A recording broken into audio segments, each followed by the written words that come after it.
King of Gods. By Fast Food Restaurant, Kabanata 329.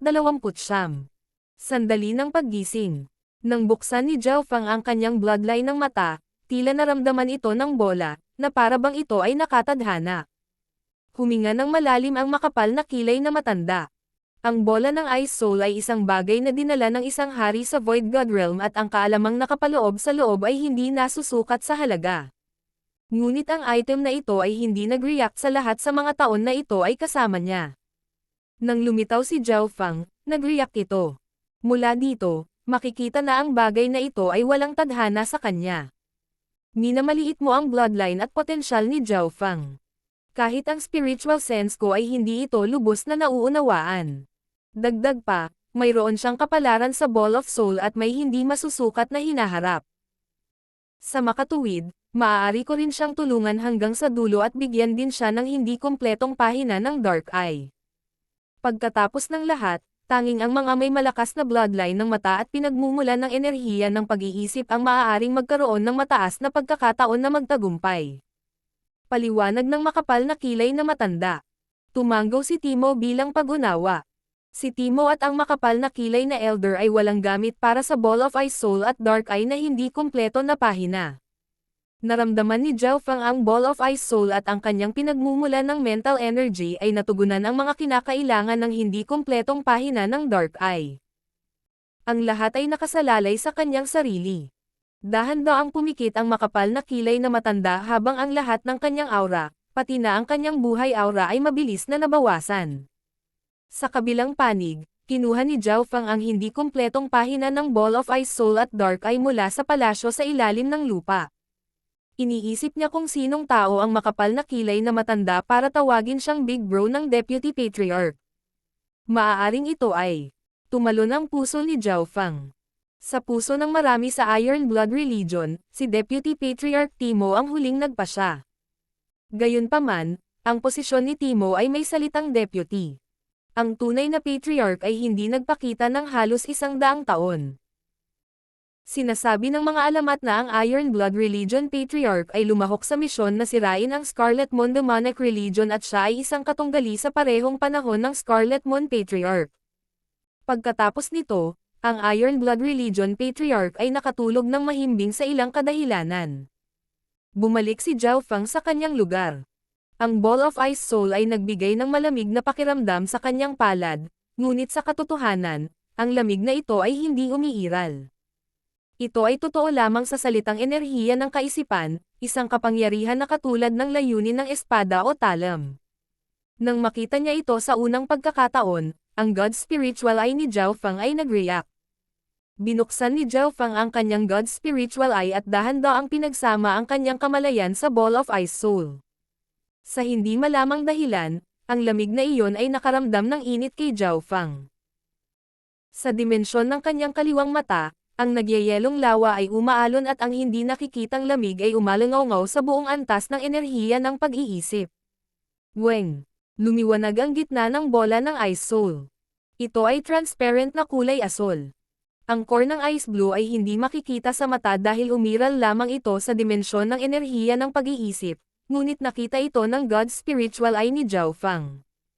Nang hawakan ito, naramdaman ni Zhao Fang ang ilang malabong impormasyon at kalaliman na nagmula sa Ice Blue Core na naglalaman ng kaalaman mula noong nakalipas na panahon. Hindi maintindihan ni Zhao Fang ang karamihan sa impormasyon, ngunit ang ilan sa kalaliman ay katulad ng mga diskarte sa enerhiya ng pag-iisip. Ito ba ang sinaunang daw ng kaluluwa? Mas malalim kaysa mental energy at mas malayo.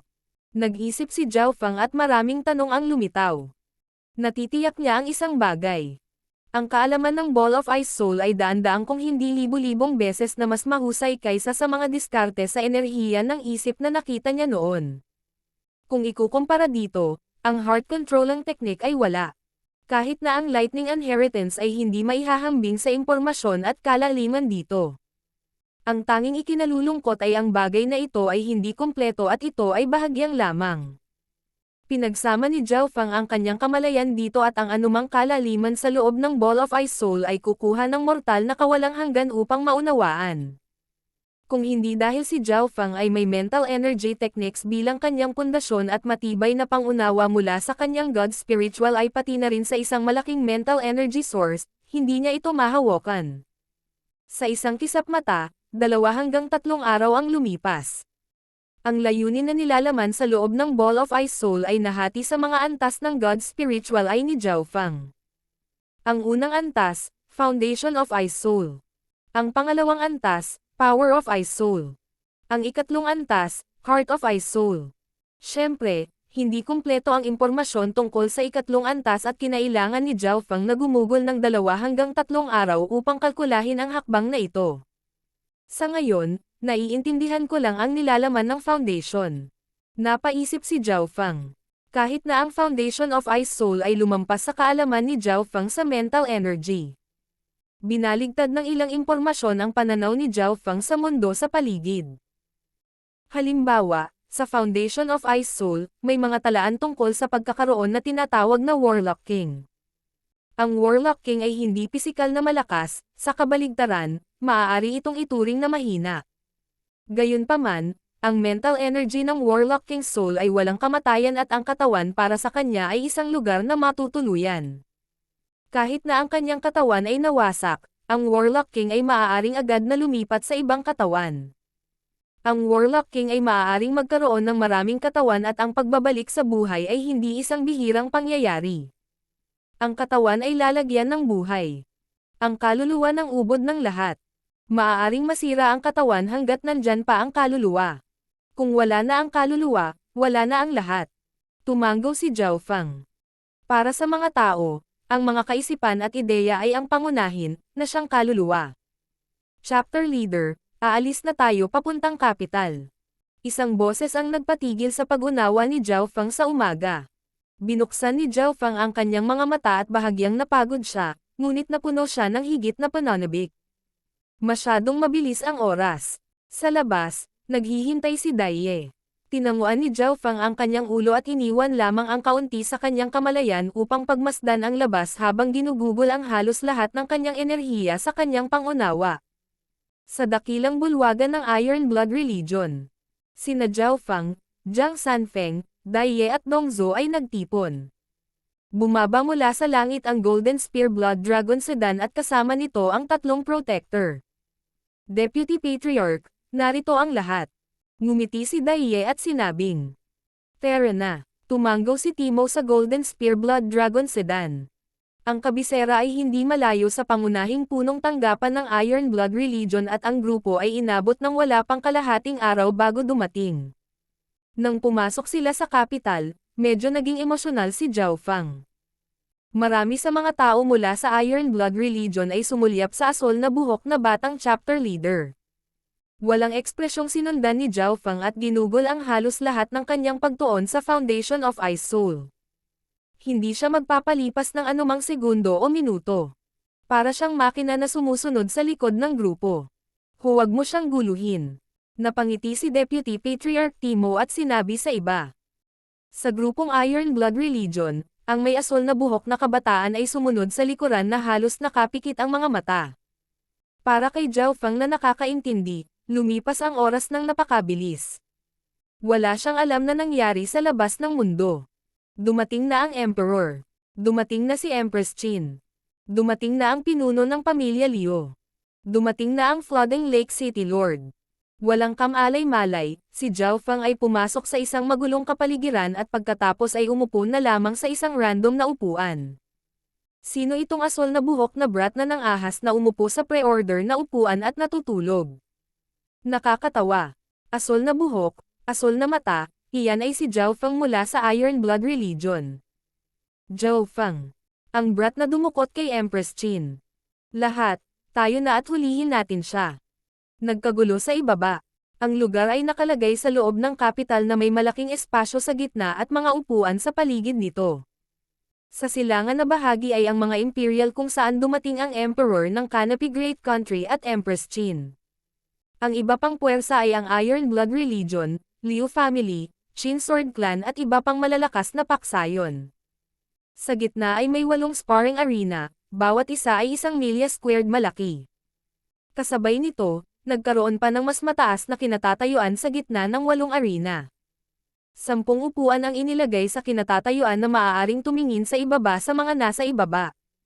Sa 10 upuang ito ay nakaupo ang 10 kabataan na lahat ay kumakatawan sa 10 pre-ordered na upuan ng Canopy Great Country. Ang mga may pre-order na upuan ay pansamantalang napili para lumahok at hindi na kailangang sumali sa komplikadong kompetisyon. Nakaayos na lahat ang 10 upuan. Sa unang upuan ay nakaupo ang isang golden robe brown-haired youth na medyo chubby. Ang kanyang mga mata ay nagbigay ng malabong gininto ang kislap at bawat paghinga ay naghahatid ng mabundok na presyon. Si Prince Jin, ang unang bituin. Sa pangalawang upuan ay may isang kabataang kulay bahaghari at magulo ang buhok. Nakahalukip-kap ang mga kamay niya at mukhang gangster. Si Wang Xiaogua, ang pangalawang bituin na nagmula sa Wind Cloud Clan. Sa ikatlong upuan ay nakaupo ang isang gwapong binata na nakasuot ng labanan na may matalas na sinaunang talom sa kanyang itim. Ang paminsan-minsang liwanag ay kumikislap sa kanyang mga mata at ang mga di nakikitang talom ay tila humihiwa sa hangin. Si Tian Yunji, ang ikatlong bituin. Sa ikaapat na pwesto.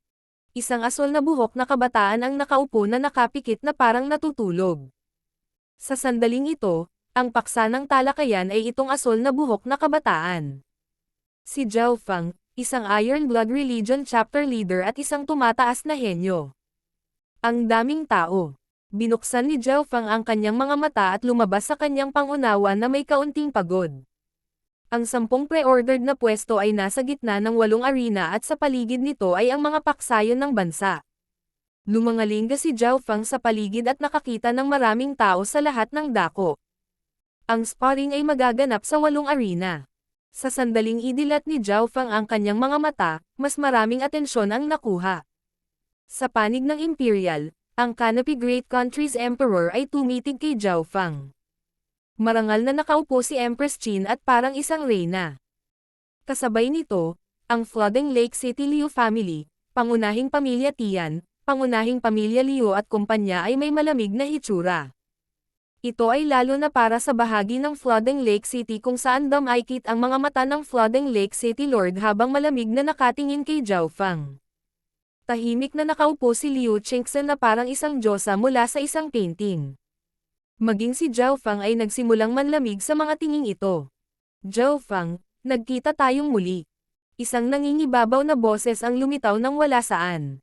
Si Tian Yunji ang umupo sa ikatlong upuan, sa tabi niya. Hihihi, kaya ito ang pinakabatang chapter leader ng Iron Blood Religion. Sa unang upuan ay tumawa si Prinsipe Jin at malamig na inspeksyon si Zhao Feng. Sa sandaling nagising si Zhao Feng, maraming mga mata na may masamang intensyon ang tumingin sa kanya. Bukod pa riyan, ang iba pang 10 bituin pati na rin ang mga kakompetensya ay pawang nag-inspeksyon sa kabataang ito. King of Gods, Kabanata 330. Ang 10 malalakas. Nang magising si Zhao Feng, napagtanto niya na sa loob lamang ng ilang taon, marami na siyang naging kaaway. Kasama sa mga puwersang nasaktan niya ang mga Imperial, ang Flooding Lake na pamilyang Liu, ang pangunahing pamilyang Liu pati na ang mga pamilyang Tian at Yon. Kinidnap ni Zhao Feng si Empress Qin at sinira ang kanilang reputasyon. Sabi ng mga chismis, mas masahol pa ang ginawa niya sa kanya. Tiningnan ng Emperor si Zhao Feng na parang gusto niyang kainin ang kanyang balat at inumin ang kanyang dugo. Si Zhao Feng ay tumakas mula sa Flooding Lake na pamilyang Liu at pinilit ang Flooding Lake City Lord na maabot ang True Lord rank. Higit pa rito, pareho ang Flooding Lake City Liu family at Empress Qin ay nagmula sa pangunahing pamilyang Liu, kaya sinaktan din sila ni Zhao Feng. Ang pananakit sa pamilyang Tian at Yon ay dahil halos sirain ni Zhao Feng ang kanilang numero 1 henyo na si Tian Yunji. Hindi lang iyon, muntik na niyang matanggal ang Yon side family ng Thousand Water Area at pinilit silang pumirma ng hindi patas na kontrata sa dugo. Upang maging sikat, kailangan ng isa na masaktan ang hindi mabilang na mga tao at puwersa.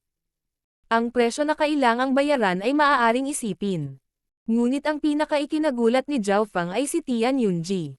Kung tama ang pagkakaalala niya, hinampos siya ni Zhao Feng ng Water Moon God Peach Fan at nasira ang kanyang bagong panganak na Blade Intent. Ang layunin ng talom at mga pag-atake ng enerhiya sa isip ay mga walang bisang pag-atake. Nanalo ang isang mas malakas at nanalo ang pinagmumula ng enerhiya ng isip ni Zhao Feng sa ibabaw ng kanyang Water Moon God Peach Fan. Tian Yunji, hindi ko akalain na babangon kapag katapos mong mahulog at ang talom na nabuo ay mas malakas at matalas kaysa dati.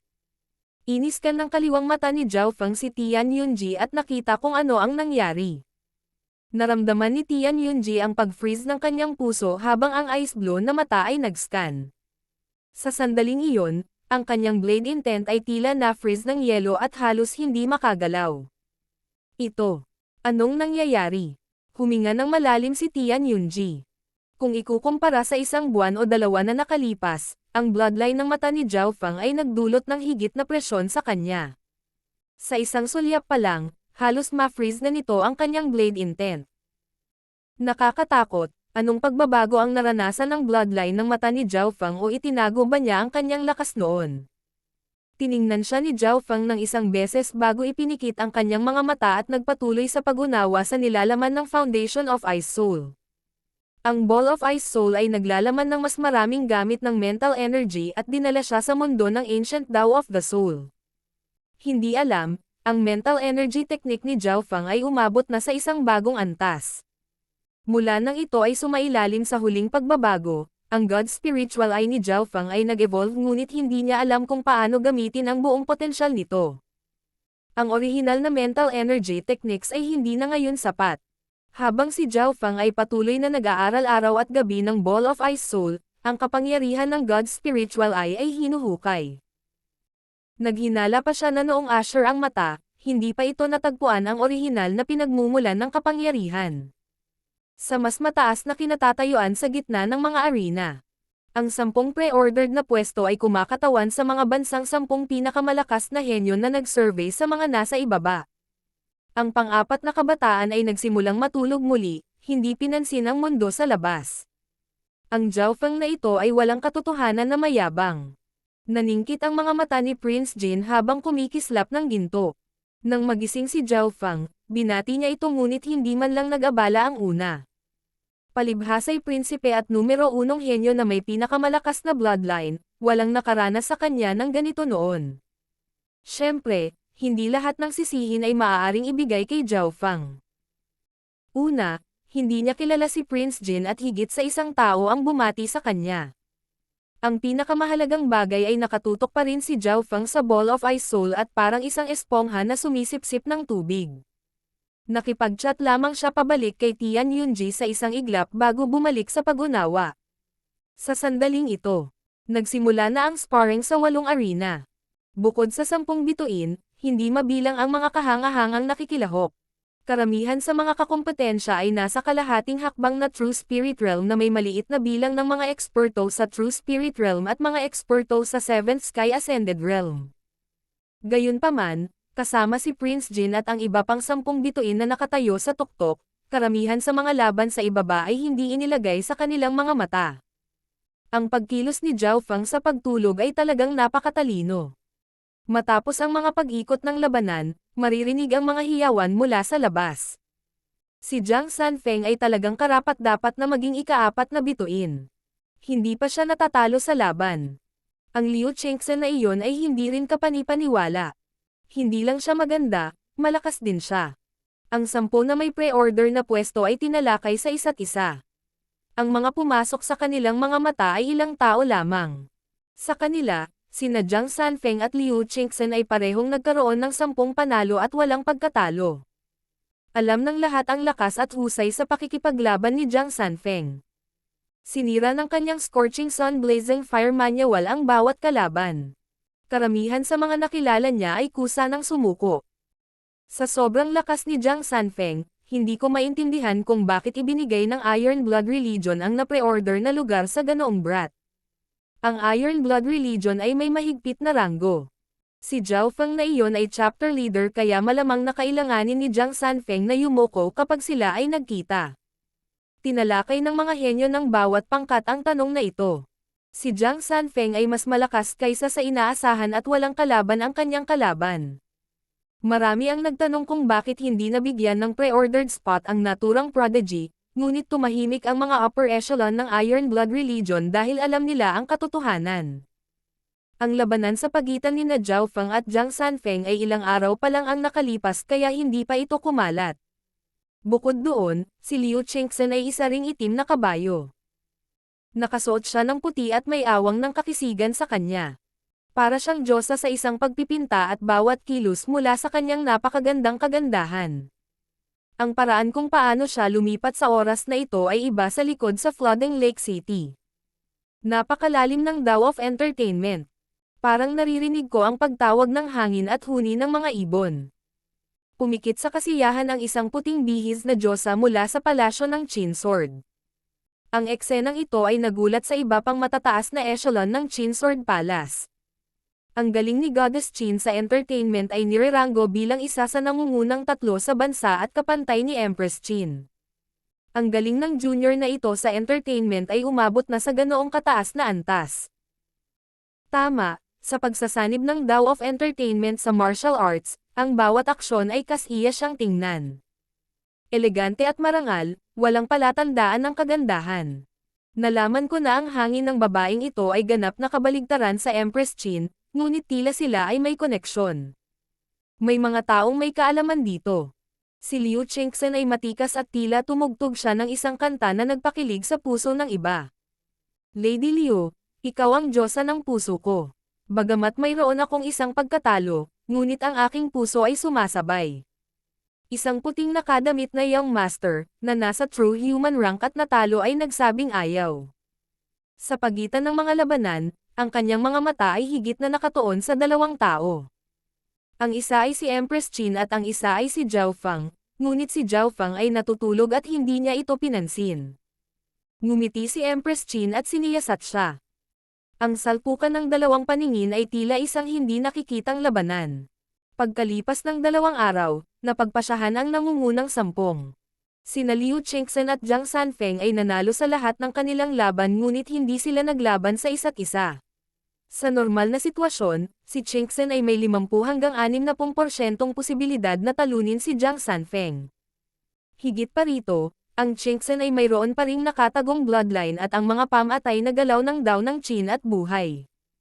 Ang Flooding Lake City Lord ay tumango, ngunit nagsalubong ang kanyang mga kilay ng damapo ang kanyang tingin kay Zhao Feng.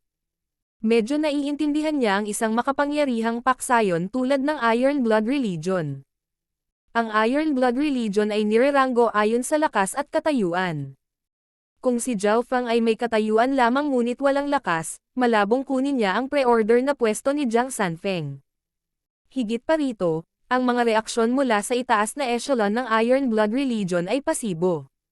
Nagtagumpay si Zhao Feng na talunin si Tian Yunji sa mababang trick ng Watermoon Pirate at itong si Jiang Sanfeng ay natalo rin niya. Masaya at nag-aalala ang Flooding Lake City Lord. Kahit na hindi niya gusto si Zhao Feng, sa kaibuturan ng kanyang puso, gusto pa rin niya ang isang mahuhusay na manugang. Gayunpaman, bilang chapter leader ng Iron Blood Religion, dahan-daang naglalakad si Zhao Feng sa kabilang panig ng pamilya Liu. Susunod, sasalubungin natin ang sagupaan sa pagitan ng nangungunang 10 at 10 pre-order. Isang maliwanag na boses ang narinig. Nagsimulang kumulo ang karamihan. Sa mataas na entablado, tumayo si Prince Jin at ang iba pang mga bituin na nakangiti habang sinasalubong nila ang pinakamahalagang sandali. Gayunpaman, sa 10 may pre-ordered na pwesto, isang asol na buhok na kabataan ang natulog pa rin sa kanyang upuan. Habang ang iba ay nakatayong lahat, siya lang ang nasa upuan niya. Ang nagkomento na elder sa True Mystic rank ay kumunot ang kanyang mga kilay. Hindi pa nangyari ang ganoong bagay. Ito ay katawa-tawa. Hindi nagtagal, ang nangungunang 10 pinamumunuan ni Jiang Sanfeng at Liu Qingxin ay tumayo sa ibaba ng stand. Kayong 10 bawat isa ay may 2 pagkakataong maghamon. Kapag pareho silang nauwi sa kabiguan, mawawalan ka ng pagkakataong makapasok sa Sacred True Dragon Gathering. Inihayag ng True Mystic Rank Elder. Naiintindihan. Nasa sabik at kinakabahan ang 10 nangunguna mula sa mapagkompetensyang pagpasok. Ito ang huling hakbang upang hamanin ang 10 bituin. Hindi lamang sila makakakuha ng katanyagan, magkakaroon din sila ng pagkakataong makapasok sa Sacred True Dragon Gathering. Sino ang unang hamon? Tanong ng True Mystic Rank Elder. Gagawin ko. Malamig na sabi ng isang kabataang nakasuot ng puti at lumabas. Ito ang young master ng pangunahing pamilyang B, si B Jiangqing. Hihihi, itong young master na si B ay natalo sa Chengsen's Dao of Entertainment at hindi na maaalis dito. Mula sa karamihan ay nagmula ang mga tawanan, ngunit karamihan sa mga ito ay may mabuting puso. Kung tutuusin, itong young master na si B ay gwapo, talentado at may malasakit na puso. Sino ba ang hindi nagkagusto sa kanya? Tumayo si B Jiangqing sa mataas na kinatatayuan pagkatapos ay tinitigan ang kanyang mga mata mula sa simula hanggang sa wakas, sa nakalipas na si Prinsipe Jin, Wang Xiaoguai, Tian Yunji at ang iba pa. Alam niya na wala siyang pagkakataon laban sa numero 1 o 2. Si Prince Jin ang may pinakamalakas na bloodline at walang talo. Ang pangalawang numero, si Wang Xiaoguai, ay isang halimaw na lumaban na parang baliw. Kahit si Tian Yunji ay pinigilan niya. Ang pangatlong numero na si Tian Yunji ay naunawaan ang layunin ng talam at may malakas na lakas sa pakikipaglaban. Para naman sa ikaapat na natutulog na asol na buhok na kabataan, mas sikat siya dahil inagaw niya si Empress Qin at tila minana niya ang pamana ng pirata ng Watermoon. King of Gods, Kabanata 331. Eye of Ice Soul. Si B Jiangqing ay nagkaroon ng cultivation ng true human rank at siya ay nirerango sa ika-6 na nangungunang 10 mula sa mapagkompetensyang pagpasok. Nangangahulugan ang tagumpay na ito na malinaw na nadurog niya ang hindi mabilang na mga henyo sa ilalim ng kanyang paa at nakalikom ng liwanag sa kanya.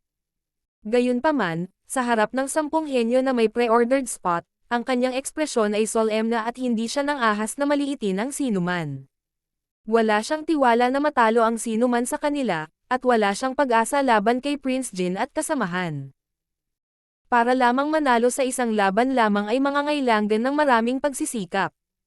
Pasulong at paatras ang tingin ni B Jiangqing hanggang sa tuluyan itong mapunta sa ika-4 na upuan, kung saan naroon ang natutulog na kabataang asol ang buhok.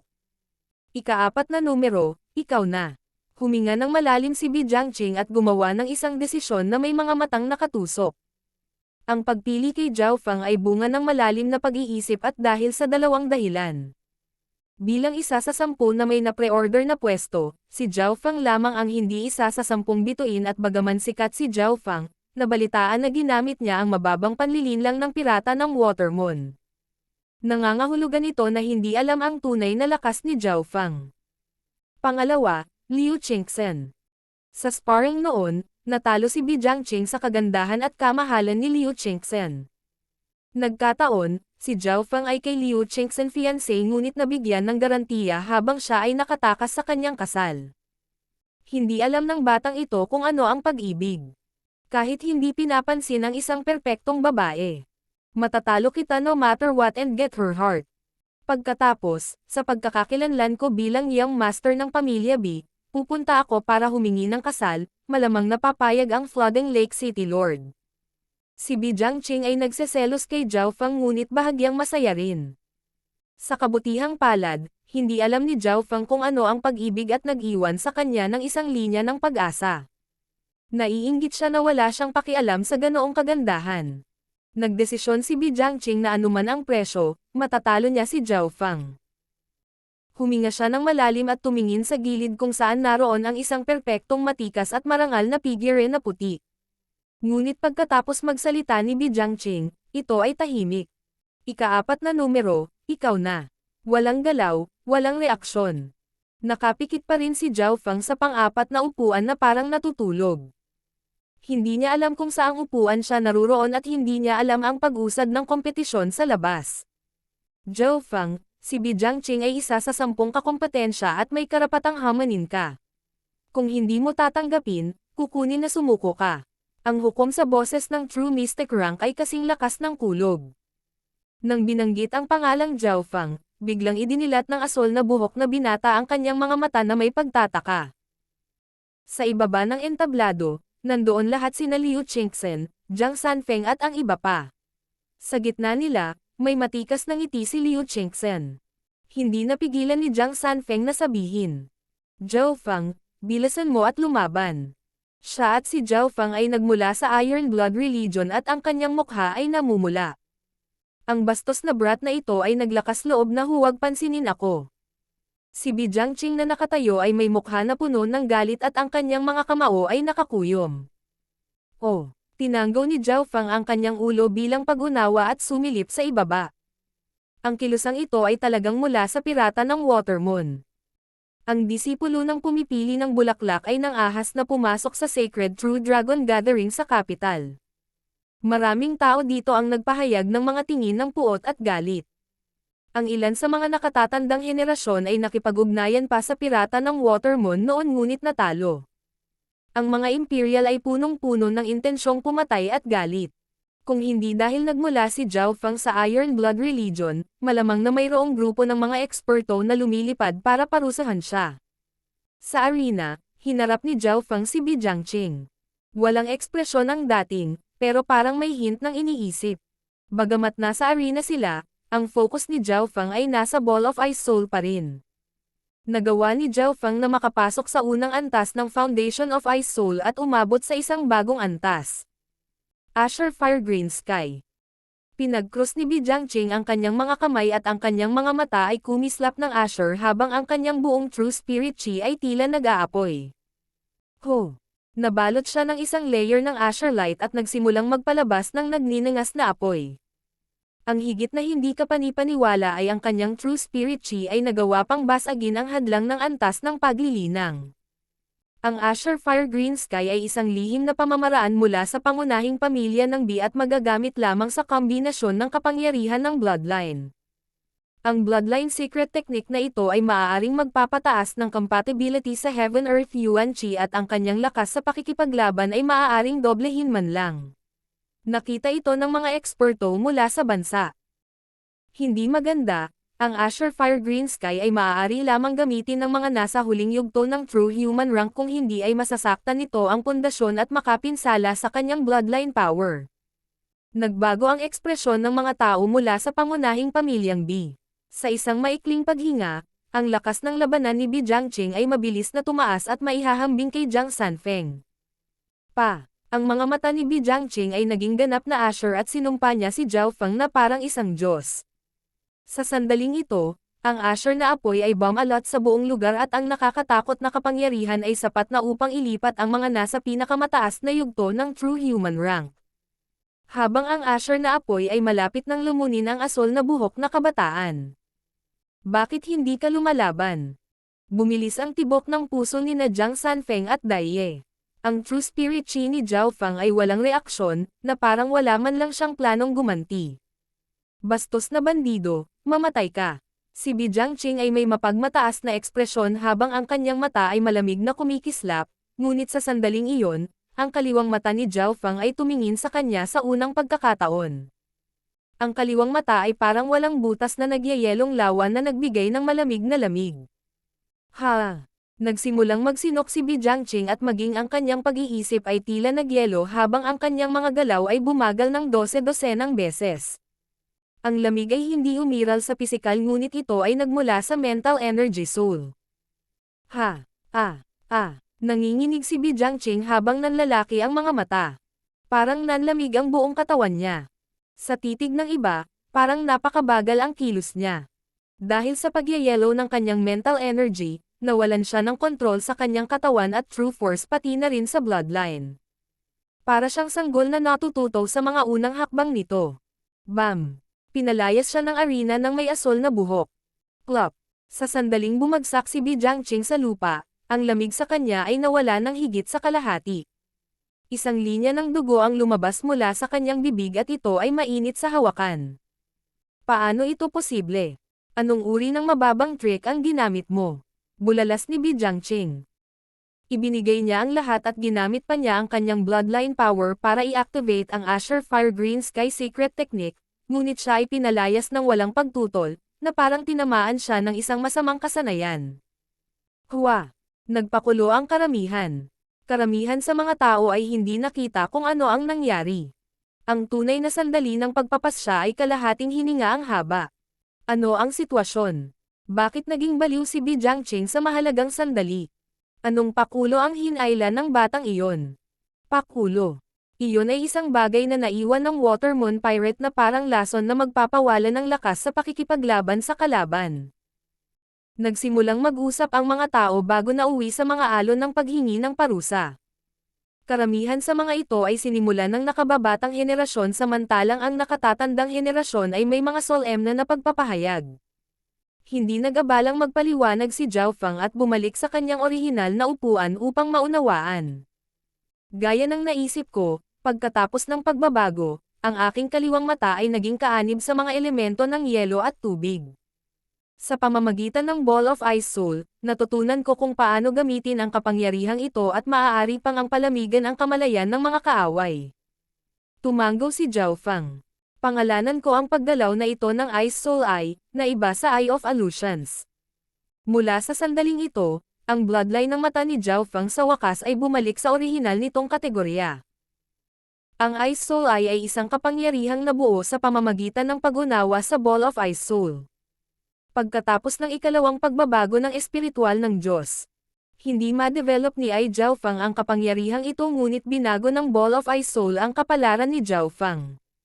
Sa ibaba ng stage, may kaunting lamig pa rin ang mental energy ni Bi Jiangqing na nakaapekto sa kanyang katawan at nagpanganga ang kanilang mga ngipin. Naging mabagal ang kanyang mga kilos, reaksyon at galaw. Nakakatakot ang pangunawa at bloodline ng batang ito. Napakabilis niyang naiintindihan ang kaalaman mula sa sinaunang daw ng kaluluwa. Tuwang-tuwa ang Deputy Patriarch ng Iron Blood Religion.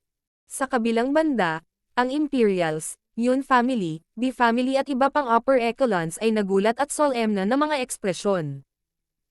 Sa kanilang antas, malinaw na masasabi nila na si Zhao Fang ay hindi gumamit ng anumang mababang trick at ito ay isang high-level na bloodline secret technique.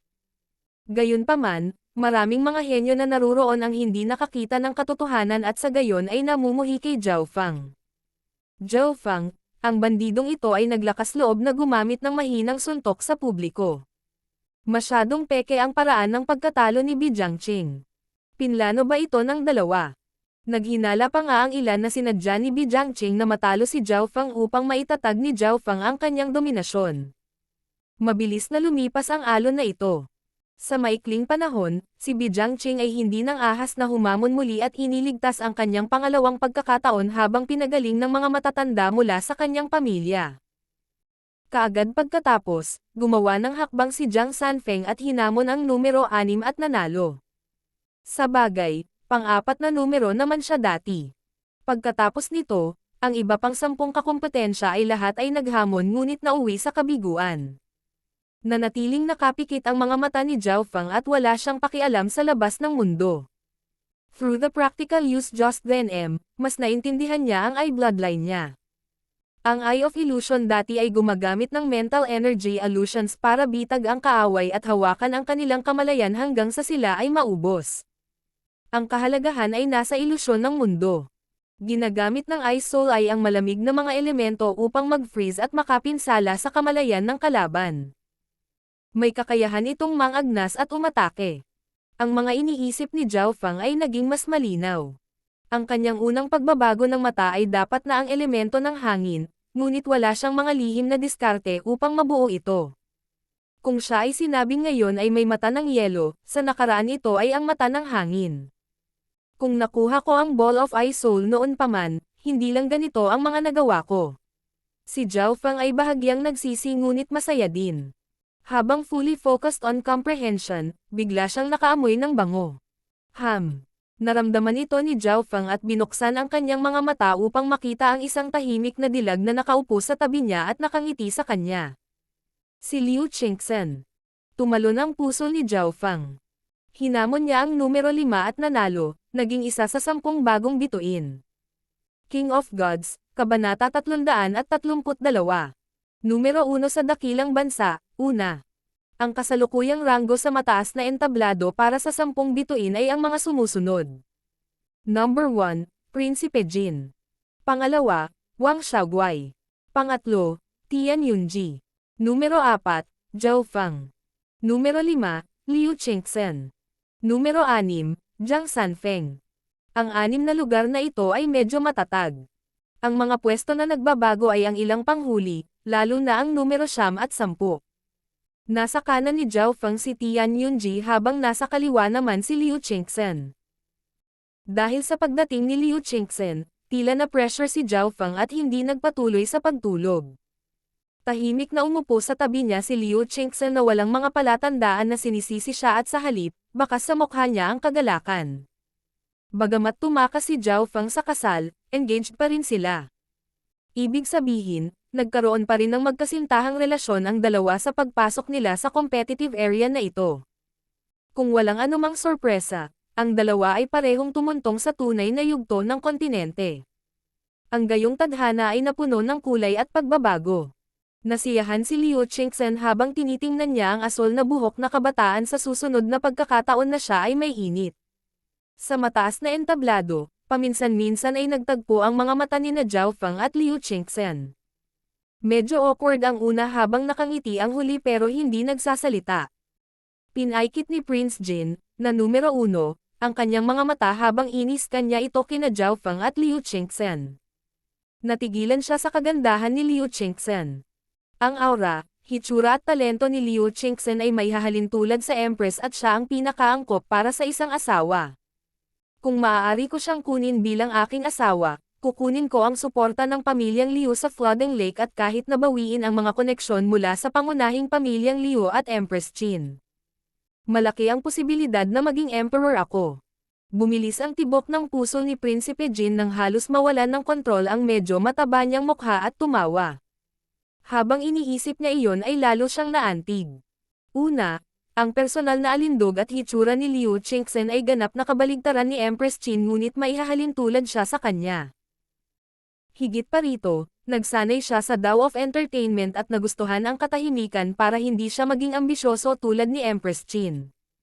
Pangalawa, ang kapangyarihan sa likod ni Liu Qingxen.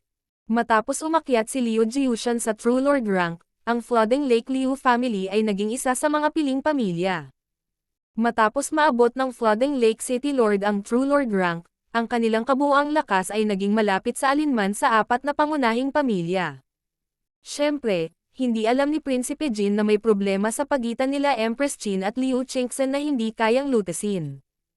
Gayunpaman, sa sandaling ito, ginawa niya ang kanyang desisyon. Zulin. Nakipag-ugnayan si Prince Jin sa isa sa 10 kakompetensya gamit ang kanyang spiritual sense. Brother Jin, anong kailangan mo? Magalang na sabi ng binata na nakasuot ng lila. Nagsimulang mag-usap ang dalawa sa pamamagitan ng kanilang espiritual na kahulugan. Ang kabataang ito na nakasuot ng lila ay isa ring henyo ng mga imperial at siya ay pang-4 sa 10 kakompetensya, na mas mataas ang ranggo kaysa kay Bi Jiangqing. Mayroon kang 2 pagkakataon na maghamon. Gamitin ang isa sa kanila para hamanin si Zhao Feng at siyasatin siya. Kung hindi ako nagkakamali, mayroon kang isang banal na jade na maaaring labanan ang mga pag-atake ng enerhiya ng pag-iisip. Utos ni Prince Jin. Walang problema. Kahit na hindi ko matalo ang brat na ito, mas marami akong malalaman na sikreto tungkol sa kanya. May kumpiyansa na sabi ni Zulin na nakasuot ng lila. Hindi siya nagkaroon ng mataas na pagkakataon na talunin si Zhao Feng. Ngunit para lamang pilitin ang kalaban na ipakita ang higit pa sa kanyang lakas ay hindi dapat maging mahirap. Higit pa rito, mayroon pa rin siyang kakaibang soul item para sa proteksyon. Si Zulin ay namumukod-tango na may mata na kasing talas ng mga espada. Zhao Feng, minana mo ang masasamang pamamaraan ng Water Moon Pirate at kasumpa-sumpa. Naglakas loob ka pa ring magpakitang gilas sa kabisera. Gusto mo bang magkaroon ng karapatang pumasok sa Sacred True Dargon Gathering? Ngayong araw, gagawin ko. Shoo! Bago siya matapos magsalita, nawala si Zhao Feng mula sa mataas na entablado. Ano ba ang sinasabi mong basura ka? Ang makamulto na figure ni Zhao Feng ay kumislap sa arena na may arko ng kidlat. Ikaw. Tumigil sa pagsasalita si Zulin nang pumunta siya sa arena, labis na galit. Nagkatinginan ang dalawa na may 12-12 ng yarda ang pagitan nila. Inanunsyo ng hukom ang pagsisimula ng laban. Huminga ng malalim si Zulin at inihanda ang sarili para sa I Bloodline attack ni Zhao Feng. Waweng! Nagugnay ang kanyang dalawang braso nang bumukas ang kanyang bloodline power at isang malabong gintong anino ang lumitaw sa kanyang balat, dahilan upang tumaas ng isang level ang kanyang mga kalamnan at buto. Imperial Bloodline. Ang mga bulalas ay nagmula sa ibaba. Bahagyang dumikit ang God Spiritual Eye ni Zhao Feng nang makita niyang kay Zulin iyon ang pisikal na katawan at mga katangian ay tumaas. Kung siya ay orihinal na may kapangyarihan na 1,000 libra, mayroon na siyang 1,600. Ang pagtaas ng mga katangian ay mas malaki pa. Kung maaari siyang kumuha ng 1,000 libra na pinsala, maaari na siyang kumuha ng 1,800. Ito ay hindi kasama ang ilang mga karagdagang kakayahan. Bahagyang naantig si Zhao Feng. Ang Imperial Bloodline ni Zulin ay bahagyang mas mahusay kaysa kay Zhao Feng sa mga tuntunin ng kapangyarihan sa labanan at si Prinsipe Jin ang may pinakamalakas na bloodline, ibig sabihin na ang kanya ay hindi nasusukat. Siyempre, hindi ibig sabihin na ang bloodline ni Zhao Feng ay mas mahina kaysa sa kanila. Ang ilang mga bloodline ay may sariling lakas at hindi nagpapataas ng lakas sa labanan gaya ni Zhao Yufei. Ang core ni Zhao Feng ay ang God Spiritual Eye at ang kanyang bloodline ay ginawa ng God Spiritual Eye.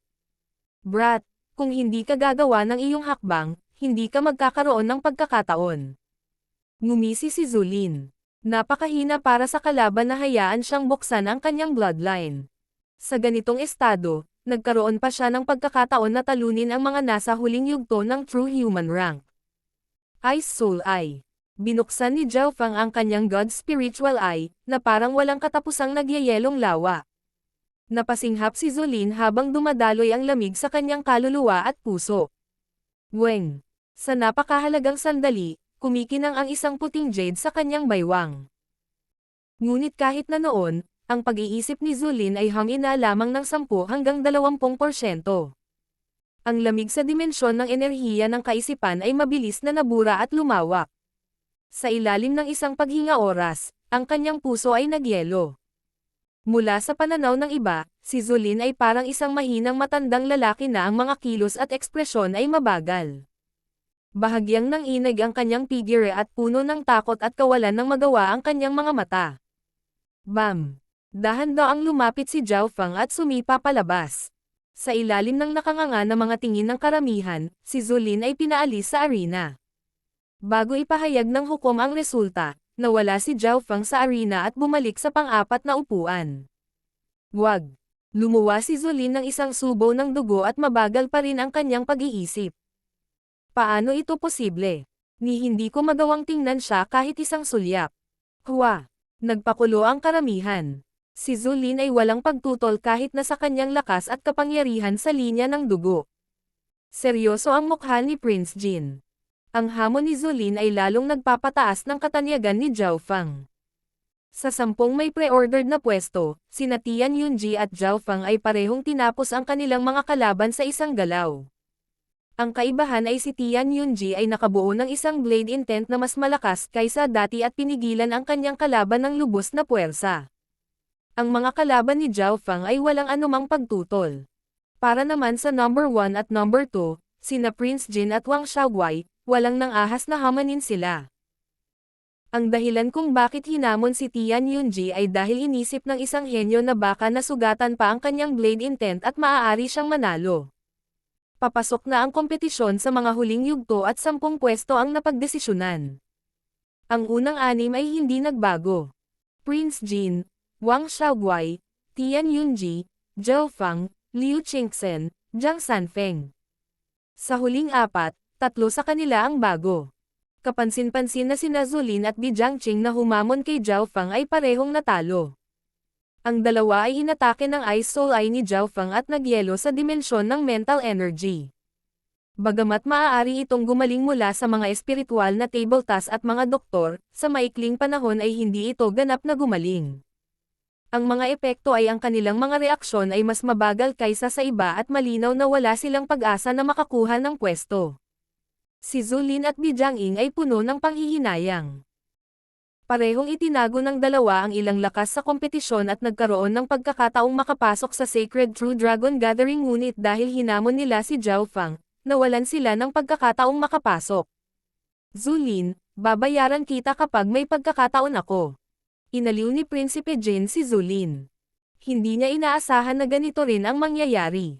Sino ang mag-aakala na ang Ice Soul Eye ni Zhao Feng ay magiging napakapangwasak, nagyayelong mental na enerhiya at nag-iiwan ng mga sugat. Ang pinakamalaking pagkakaiba sa pagitan ng Ice Soul Eye at Eye of Illusion ay ang una ay isang mental energy attack samantalang ang huli ay isang mental energy illusion. Kung ang aking Ice Soul Eye ay sapat na malakas, maaari nitong palamigan ang kamalayan ng kalaban at pilitin ang kalaban sa isang walang hanggang pagtulog. Ramdam ni Zhao Feng kung gaano kakilakilabot ang pagguho ng Ice Soul Eye. Sa sandaling ito, nakumpirma ang 10 lugar para sa Canopy Great Country. Ipinikit muli ni Zhao Feng ang kanyang mga mata at nagsimulang tumuon sa pangunawa. Hindi niya alam na hindi pa tapos ang mga laban. Sa sandaling ito, ang emperador ng Canopy Great Country ay bumangon at sinabi sa mababang tono. Sa kaugalian, ang Canopy Great Country ay palaging pipili ng pinuno ng 10. Ang pinunong ito ay dapat ang pinakamalakas at nakatayo sa tuktok ng parehong henerasyon. Kinakatawan ng pinuno ang pinakamalakas na henyo at kaluwalhatian ng Canopy Great Country. Nang umalis sila ng bansa, kinatawan ng pinuno ang buong Canopy Great Country. Ang sabi lang, sunod na nilalabanan nila ang numero 1 sa Great Country.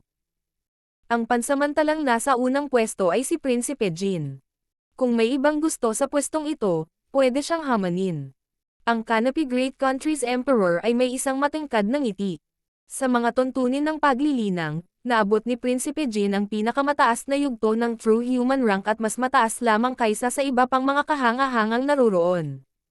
Sa mga tuntunin ng paglilinang, naabot ni Prinsipe Jin ang pinakamataas na yugto ng tunay na ranggo ng tao at mas mataas lamang kaysa sa iba pang mga kahanga-hangang naruroon. Sa bloodline, siya ang may pinakamalakas. Gayunpaman, pagkatapos magsalita ng Canopy Great Country Emperor, sina Wang Xiaoguai at Tian Yunji ay napuno ng hangarin sa labanan. Hahaha, ang unang pwesto ay akin. Hawak ni Wang Xiaoguai ang isang malaking ginto at pilak na patpat at nag-flash siya sa arena habang tumatalon-talon. Ang mga tao ay hindi maiwasang magulat, ngunit wala ni isa sa kanila ang nang-ahas na maliitin ang lakas ni Wang Xiaoguai. Makikita ito kung paano walang nang-ahas na hamanin siya at si Prinsipe Jin lamang. Matagal na tumawa si Prince Jin at parang Golden Rock, lumipad siya papunta sa stage. Pang! Bahagyang nanginag ang arena. Mahirap isipin kung gaano pisikal na kalakas si Prince Jin. Dong. Ayaw magmukhang mahina ni Wang Xiaoguai kaya't hinampas niya ang kanyang stick sa arena, dahilan para manginig ito. Parang wala man lang muscles ang katawan niya, pero parang metal at bato. Ang bawat isa sa kanyang mga aksyon ay maaaring ilipat ang mga bundok at madaling durugan ang isang normal na true human rank. Sinaunang bloodline. Nagising si Zhao Feng nang bahagyang nanginginig ang malabong asol na linya ng dugo sa loob niya at bahagyang na pressure.